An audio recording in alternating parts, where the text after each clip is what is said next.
Torres, presidente ejecutivo de Ipsos Perú, acaba de presentar el libro Elecciones y Decepciones, publicado con Planeta. El título nos dice mucho. ¿Cómo está, Alfredo? Gracias por estar con nosotros.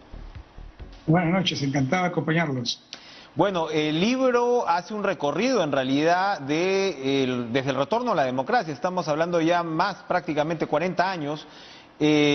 Por supuesto, pues con todo lo que ello implica en términos de su experiencia en el mundo de las encuestas y en estas particulares preferencias del elector peruano. Usted advierte que si bien no se ha sufrido ningún golpe militar como tal desde entonces, la democracia pues se ha ido destartalando, ¿no? Sí, bueno, en realidad la República cumple 200 años en el 21, el próximo año, pero la verdad es que democracia hasta 1980 tuvimos muy poco, de manera entrecortada, se podría decir, porque concluían los gobiernos que habían sido elegidos democráticamente, como el de Bustamante y Rivero o el de Fernando Belaúnde en los años 60, concluían en golpe de Estado. A partir del año 80 la cosa mejora porque no hemos vuelto a tener un gobierno militar, pero sí hemos tenido varias interrupciones, ¿no? El autogolpe del 92, por ejemplo, pero que rápidamente se retornó a una cierta democracia con la elección de la Asamblea Constituyente entonces y las elecciones después del año 95, ¿no? Y esto se ha repetido varias veces, ¿no? A la salida de Fujimori con el gobierno de transición de Paniagua, más recientemente, ¿no? Con los problemas que hemos tenido con la salida de Kuczynski, el cierre del Congreso, la vacancia de Vizcarra, etcétera, pero finalmente todo dentro de un clima de cierta democracia, de libertad de expresión, de participación ciudadana. Entonces yo creo que a pesar de que vemos bastante mal estos últimos años, de todas maneras es un proceso, digamos, que si lo vemos en una mirada más amplia, en una mirada de más largo plazo, sí muestra un avance. ¿Qué concluye el libro sobre precisamente esa mirada hacia el bicentenario? Como usted acaba de señalar, claro, en realidad, si nos ponemos a contar, en los últimos 4 años hemos tenido Ollanta, que estaba de salida, Kuczynski, Vizcarra, Merino, Sagasti, hemos tenido 5 presidentes en los últimos 4 años. Es un tema, claro, en realidad de caos democrático, probablemente el que puede estar de alguna manera analizando la población. ¿La democracia está bien parada en el Perú? No, no está bien parada. Sin duda estamos viviendo una crisis difícil, una crisis política muy grave, que se suma a la crisis económica y a la crisis sanitaria que nos ha ocasionado la pandemia. Lo que creo, sin embargo, es que no debemos perder la esperanza, ¿no? Dicen que el momento más oscuro de la noche es justo antes del amanecer, así que de repente estamos viviendo esa etapa, ¿no? Creo que ha habido avances, por ejemplo, en una perspectiva amplia, repito, de 20 o 30 años, avances en la economía muy importantes, ¿no? En el acceso de la ciudadanía a la electricidad, al agua potable, a la telefonía, la reducción de la pobreza. Las cifras son impresionantes, ¿no? En el año 80, por ejemplo, menos de la mitad de la población tenía acceso a la electricidad. Hoy día es el 96%, ¿no?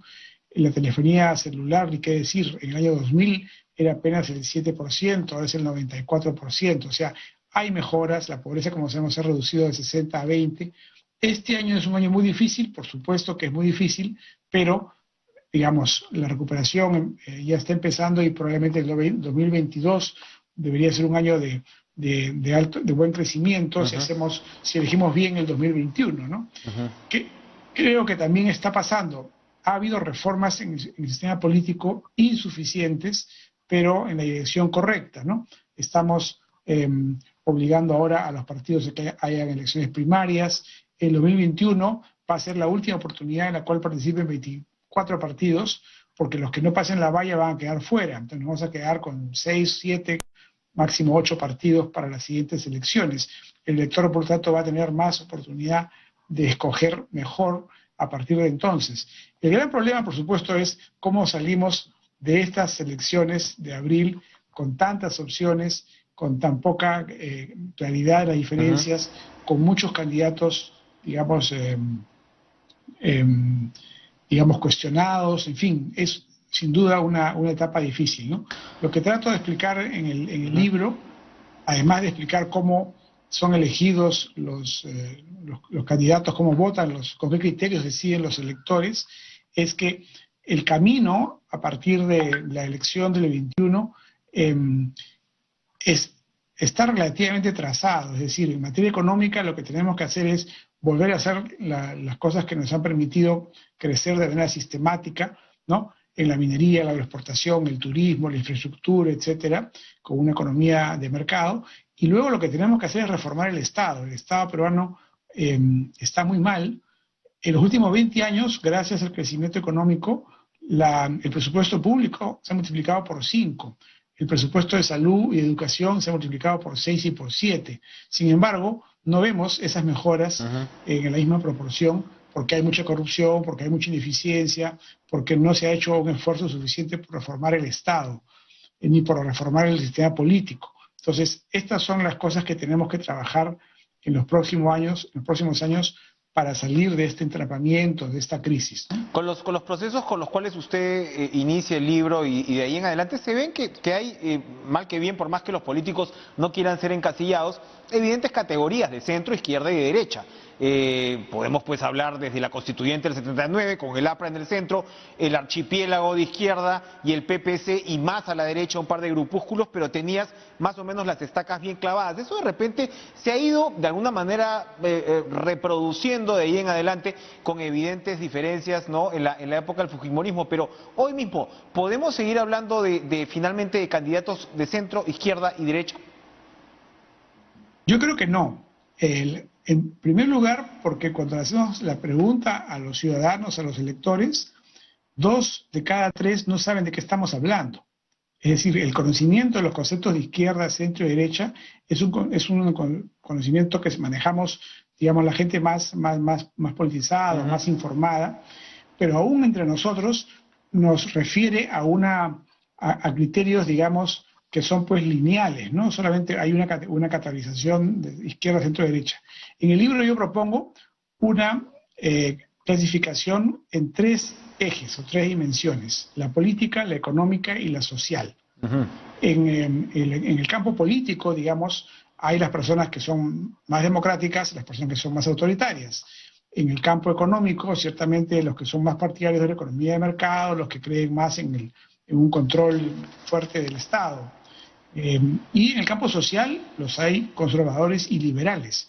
Y los criterios para votar muchas veces mezclan estos 3 ejes, ¿no? Entonces, en el libro lo que he hecho es construir un test que le he llamado TOPES, por test de orientaciones políticas, económicas y sociales, y lo he aplicado a una muestra representativa de la población nacional para ver cómo somos los peruanos. En el libro también está el test para que cualquiera quiera autocalificarse y ver dónde se ubica en este espacio, ¿no? Pero lo que yo creo es que los criterios de decisión no son solamente, digamos, económicos, que sería el eje clásico de izquierda y derecha, sino que entran estos otros conceptos en función de si la gente quiere más autoritarismo o más concertación, diálogo, y si la gente es más conservadora, tradicional, o más liberal en sus ideas sociales. Las encuestas de Ipsos hace 4 años, hace 5 años, le daba a Keiko Fujimori un 33% aproximadamente. Hablábamos de un Kuczynski que estaba mucho más atrás, pero un Kuczynski que tenía prácticamente el porcentaje del puntero de hoy, de Forsyth, con 18%. Es decir, tenías actores bastante delineados. Verónica Mendoza, por supuesto, como suele ocurrir con la izquierda del Perú, fue subiendo también en los últimos meses y pudo entrar, pero no entró. Al final fueron estos dos los que fueron a la segunda vuelta. Hoy tenemos a un Forsyth de 18% que ha bajado menos de repente de lo que se creía, ¿no? Entiendo que en esa campaña recibió con júbilo la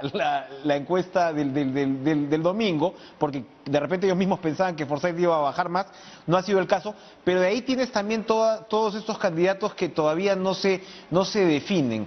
¿Hacia dónde marcha, hacia dónde pinta esa elección? Porque como también usted siempre ha repetido, siempre pues podíamos ver entre los 4 primeros o de repente los 5, que de todas maneras pues estaba el próximo presidente de la República, ¿no?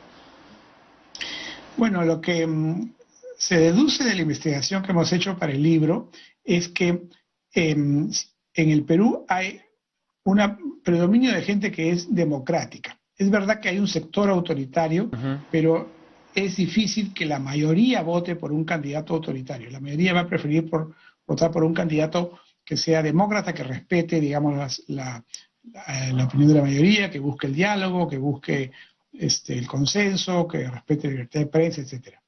Por el lado económico, lo que se ve es que la mayoría de los electores están en posiciones intermedias, lo que podríamos llamar tradicionalmente de centro, o sea, ni muy de izquierda ni muy de derecha. En ese sentido, los candidatos que predican una posición muy de izquierda pueden tener una buena votación, pero no van a, digamos, no tendrían, digamos, muchas posibilidades de ganar, sobre todo en una segunda vuelta. Y entre el mundo de lo conservador y lo liberal hay más predominio de las ideas conservadoras que de las liberales. Pero naturalmente también los candidatos pueden optar ahí por posiciones de centro y evitar, digamos, tomar partido por planteamientos más radicales en este campo, ¿no? Me refiero, por ejemplo, en el mundo de las ideas liberales hay gente que es partidaria del aborto. La mayoría del Perú no es partidaria del aborto, entonces sería un error para un político en campaña pues prometer el aborto porque la mayoría de los ciudadanos están en contra. Unión Civil, por ejemplo. Eso está un poco más debatido. La unión civil tiene un poco más de apoyo que el aborto, pero aún así es minoritario. Ahora, depende también ya del perfil de cada candidato, ¿no? Un candidato que apunta a la juventud sí puede estar en una posición más favorable a la unión civil, porque entre los jóvenes sí hay más simpatía por esa posibilidad, ¿no? Para la población LGTB. En cambio, si el candidato apunta a la gente mayor, entonces no es tan buena estrategia levantar ese tema. Quizás es mejor no tocarlo por el momento y dejarlo para que se debata más adelante en el Congreso, ¿no? En esa línea... Lo que creo es que todavía es temprano para saber qué va a pasar con los candidatos, porque realmente no los hemos visto en campaña. Lo que tenemos es una lista de nombres, algunos más conocidos como Forsyth o Keiko Fujimori o Verónica Mendoza, y otros menos conocidos, pero que eventualmente cuando arranque la campaña, cuando tengan espacio, digamos, en la televisión y la radio, quizá vamos a ver algunos movimientos que hoy ya no estamos viendo todavía, ¿no? Ahora, insisto, Keiko Fujimori tiene 25 o 26 puntos menos de los que tenía hace 5 años. Está muy debilitada, no cabe la menor duda. Ella tuvo pues su partido una posición de oposición muy dura contra Kuczynski, eso le ha cobrado, y también le cobró la propia actitud que tuvo ella contra su hermano Kenji, ¿no? En un momento contra su padre también. Recordemos cuando se produce el indulto de Kuczynski, la posición de su partido es que no había sido la manera, que no, digamos, prácticamente querían vacar a Kuczynski en esas circunstancias. Entonces, ha cometido errores y por lo tanto se ha debilitado su respaldo, para no mencionar, por supuesto, las denuncias por haber recibido contribuciones de campaña muy importantes en el contexto del caso Lavajato, ¿no? Pero todavía tiene una base no deleznable, que va a permitir, por ejemplo, que su partido pase la valla, ¿no? No es una cosa que esté en cuestión para Fuerza Popular, pero claro, el problema que tiene ella es un techo bajo, porque tiene un gran voto de rechazo, que es otra de las cosas que comento en mi libro. Uno de los criterios de decisión muchas veces es el antivoto, ¿no? El voto de rechazo. Y hay en el electorado peruano antifujimorismo, lo sabemos, como también hay pues antiaprismo y en otros sectores anticomunismo, en fin, hay varios antis que hacen que las opciones se vayan reduciendo para los electores. Un último punto, precisamente la última encuesta de Ipsos, lo que me pareció sugestivo es que, ok, bueno, Forsyth tiene este 18%, muy atrás está Julio Guzmán, pero la intención de voto para el Congreso por el Partido Morado es más alta que para el candidato Guzmán. Y esto Sí. algo dice, ¿no? Por alguna razón hasta ahora Guzmán no prende, como usted señala, esto recién empieza, pero por el otro lado, la bancadita del Congreso parece estar más posicionada. Bueno, ya tiene un presidente en Palacio, ¿no? Sí, la bancada en el Congreso ha tenido mucha visibilidad porque ha estado enfrentando muchas iniciativas populistas de agrupaciones como Podemos o UPP, ¿no? Entonces, en ese sentido, el Partido Morado ha crecido en respaldo. Por otro lado, Forsyth está en un partido que está cambiando de nombre, que mucha gente no sabe Ujú. todavía cómo se llama, ni menos quiénes van a ser los candidatos. Eventualmente, conforme avance la campaña, eso también puede irse modificando, ¿no? Muy bien, muy interesante. Gracias, Alfredo Torres, por venir a compartir los detalles del libro. Lo vamos a leer con mucha atención. Vamos a estar muy pendientes, obviamente. Elecciones y decepciones, publicado en Planeta. Vamos a ir a una última pausa y regresamos con más.